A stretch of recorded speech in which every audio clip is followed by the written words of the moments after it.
next speaker is California educator and proud member of her profession's union, the California Teachers Association.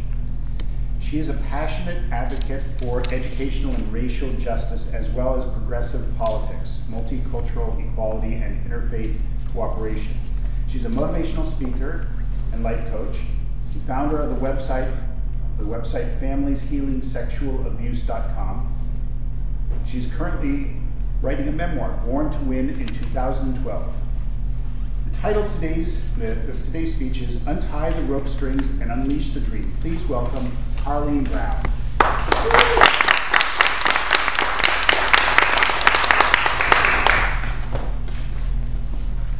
Well, good morning, fellow Toastmasters and guests. This is the third in a three-part series that is all related to the topic Born to Win in 2012. Today's topic came again from a book. And the idea for this topic is from the title, Untie the Strong Woman. Blessed Mother's Immaculate Love for the Wild Soul. I love the wild soul part of this. And Clarissa Pinkola Estes loves the wild soul part as well. She counters the traditional views of the Holy Mother as she paints this word picture. She is the fierce revolutionary who carries infinitely tender love. She is fire, fire of hope, fire of compassion, and we are her bloodline. That's all of us. This is not gender specific. And when she thinks about what our society has done to the image of the Blessed Mother, Estes is reminded of an illustrated novel by Jonathan Swift called Gulliver's Travels. I'm familiar with that story as well. It seems that Gulliver in his travels comes upon this island inhabited by tiny little people only 6 inches high, and he calls them the Lilliputians. Well, the Lilliputians were kind of concerned about this different person that came on their island. He was so big. They criticized him about a lot of things, but mainly because he was too big. So one night while he was sleeping, they feverishly worked all night, tying up his limbs, all of his limbs, and they put these brass stakes into the ground. This'll hold him down. They stand on his chest, victorious, and lo and behold, the sun comes up. Gulliver sits up, and the rope strings break, and the little Lilliputians are thrown flying into the grass.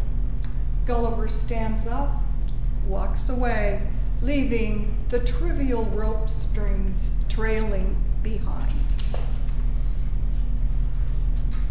And Clarissa Pinkola Estes says, I think many of us can understand this push to pare down the numinous. Well, I can certainly understand that push to pare down the numinous, as my evangelical Christian sisters united with my children in what I call an unholy alliance to silence me about sexual abuse in our family. As it turns out, I think it's noteworthy that the day that I first spoke out about this with infinitely tender love was in a classroom where I had placed on the whiteboard Dr. Martin Luther King's I Have a Dream quote. It was the dream that brought out the ability to tell the truth. Today in 2012, I am a fierce revolutionary, standing as a proud professional educator, talking about politics that matter to me.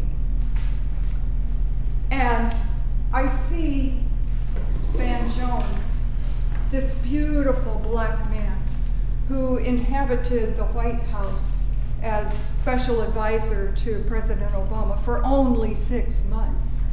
I see him in this same way, as this fierce revolutionary carrying infinitely tender love, fire of hope, fire of compassion. Just last Saturday, he signed this book for me, Rebuild the Dream. And this book was written for the Occupy movement, also known as the 99% movement.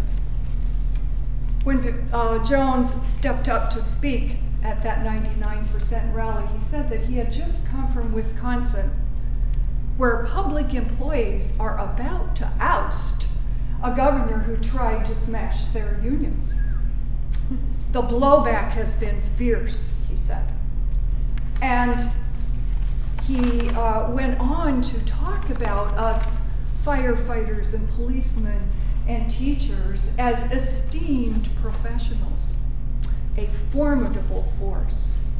I felt about 10 feet tall as I walked to my car that day and saw the bumper sticker that I had ordered from Faithful America. It said, "Jesus is with the 99%. I hooted and hollered throughout Van Jones' speech. And I hooted and hollered especially when he said, "You can't be an anti-immigrant bigot and call yourself a patriot." He also said, "These cheap patriots have taken a wrecking ball, painted it red, white, and blue, and now are trying to smash down every institution that made America great. Deep patriots love and respect everyone in the country, regardless of skin color, sexual orientation, income, faith, or tattoos," Jones said. Deep patriots don't just sing the song, "America the Beautiful," and then go home. We actually stick around to defend America's beauty from the corporations that are trying to destroy it, he said. Well, as I said, I felt 10 feet tall when I left that rally.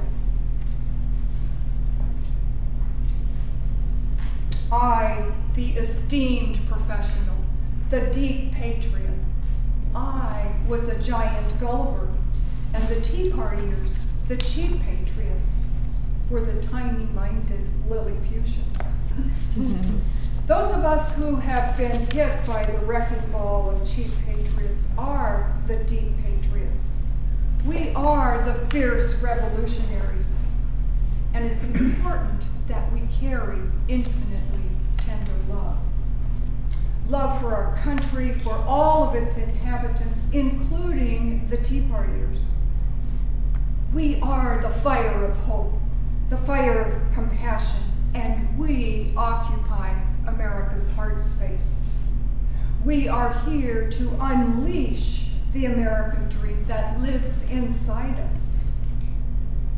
The dream of the numinous giant.